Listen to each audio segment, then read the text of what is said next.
Photorespiration is a process in which some plants, in the presence of light, do not photosynthesize, instead they take up oxygen and give out carbon dioxide.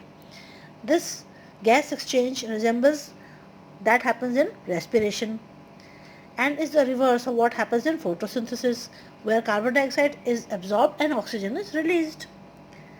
But both photosynthesis and photorespiration are catalyzed by the same enzyme, Rubisco, and hence the name carboxylase oxygenase, Rubisco.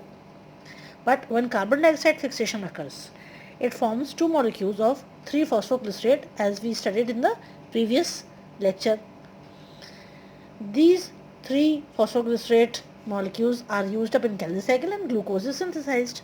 But when oxygen fixation occurs by the same enzyme, only one molecule of PGA is made and one molecule of 2-phosphoglycolate is formed.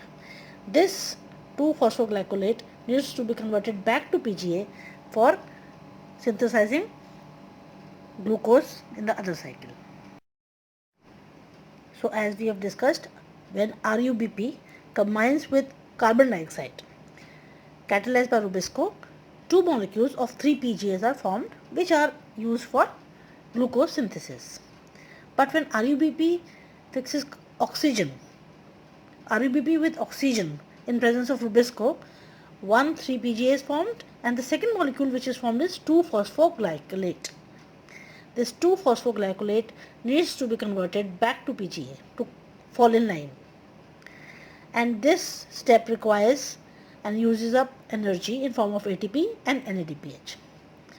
And in the photorespiratory cycle pathway, no glucose is made, no synthesis of ATP, there is no synthesis of NADPH. In fact, it uses up one molecule of ATP and one molecule of NADPH. And also carbon dioxide fixation is reduced because instead of that happening, oxygen is being phased. Therefore, photorespiration is a wasteful process. If photorespiration is apparently a wasteful process, why does it even occur? Rubisco, which is the most abundant enzyme in the world, has a manufacturing defect. It has an active site which can bind to both carbon dioxide and oxygen, and hence the name RUBP carboxylase oxygenase. And this binding is competitive, that is both carbon dioxide and oxygen compete with each other to bind to this active site. But fortunately, Rubisco has a much greater affinity for carbon dioxide than for oxygen. Imagine we all would be starving if this wasn't so. But because of this competitive nature, it is the relative concentration of oxygen and carbon dioxide which determine which of the two will bind to the enzyme. So in C3 plants, some oxygen does bind to Rubisco. We have seen that the mesophyll cells have spaces in between, and when the air diffuses in, along with oxygen, carbon dioxide also comes in, and the proportion of oxygen is much higher compared to carbon dioxide in the natural air. And hence, when oxygen enters inside the mesophills, Rubisco does combine with some oxygen, and carbon dioxide fixation rate is not what it can actually be.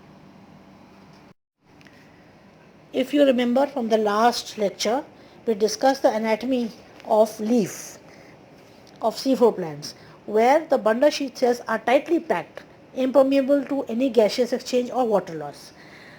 Here, C4 plants have a mechanism that increases the concentration of carbon dioxide at the enzyme site. If you remember, the C4 acid which formed by combining with carbon dioxide in the mesophyll cells was brought to the bundle sheath cells, where local release of carbon dioxide occurred within the bundle sheath cell, and the remaining C3 acid was sent back to the mesophyll cell. This results in increase in the intracellular concentration of carbon dioxide. And oxygen finds it difficult to reach over there because of tightly packed bundle sheath cells.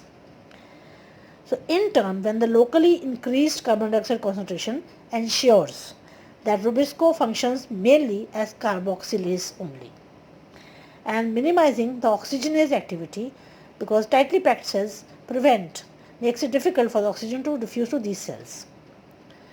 And because C4 plants lack photorespiration, their productivity and yield are much better than C3 plants. C3 plants in addition show tolerance to high temperature by way of their structure and the enzymes which are more adapted to withstand high temperatures. So what are the differences between C3 plants and C4 plants in regard to photosynthesis? The cell type in which Calvin cycle occurs, resulting in glucose formation. In C3 plants it occurs in mesophyll, and in C4 plants in bundle sheath cells. We have seen this in the last lecture, in the second part of this lecture. The cell types where initial carboxylation reaction occurs is mesophyll in both the plants. In C3 plant it proceeds on to making glucose within mesophyll itself, whereas in C4 plants, after initial carboxylation in mesophyll, the acid is transported to bundle sheath cells. So how many cell types does it take to fix carbon dioxide into glucose? In C3 plants, only mesophyll cell. It all happens in mesophyll cells itself, whereas in C4 plants, bundle sheath cells ultimately make glucose after carboxylation occurs in mesophyll. So which is the primary carbon dioxide acceptor? In C3 plants it is RuBP, which is a 5-carbon molecule and makes 2 3-carbon molecules after combining with carbon dioxide. In C4 plants it is PEP, which is C3 acid, and after combining with oxygen it makes a C4 acid. So the number of carbons in the primary carbon dioxide acceptor in C3 plants is 5 and C4 plants is 3. And which is the primary carbon dioxide fixation product? Is phosphoglyceric acid. In C3 plants, 2 molecules of 3-carbon PGA is formed, whereas in C4 plants it is oxaloacetic acid, which is a C4-carbon molecule after accepting carbon dioxide. So number of carbons in the primary carbon dioxide fixation product. In C3 plants it is 3-carbon, 2 molecules of 3-carbon each. In C4 plants it is 1 molecule of 4-carbon. Does the plant have Rubisco? Both C3 and C4 plants have Rubisco. In C3 it is present in the mesophyll cells. In C4 plants it is present in the bundle sheath cell. Does the plant have pepcase?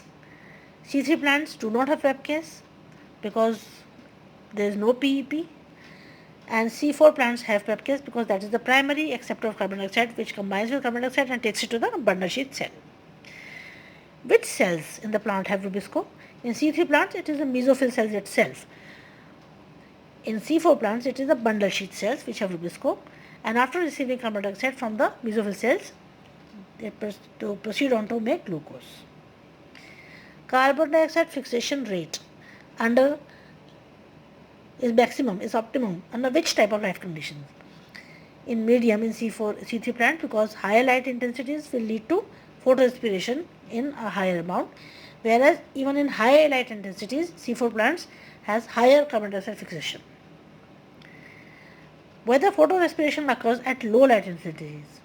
In C3 plants some photorespiration does occur, but in C4 plants it is negligible. At high light intensities in C3 plants it is high, photorespiration is high, whereas in C4 plants even that time it is negligible, no, photorespiration is negligible. Whether photorespiration would be present if low carbon dioxide concentrations are there? Yes, C3 plants will have a high photorespiration because there is competition between carbon dioxide and oxygen. So if there are lower carbon dioxide concentrations lower, then a higher chance of photorespiration will occur, whereas in C4 photorespiration will still be negligible.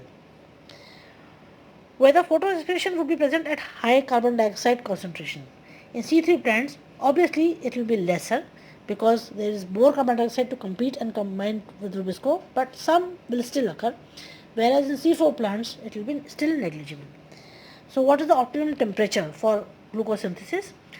The moderate temperatures are optimum for C3 plants, whereas high temperatures are optimum for C4 plants. And these are the examples of some C3 plants and some C4 plants.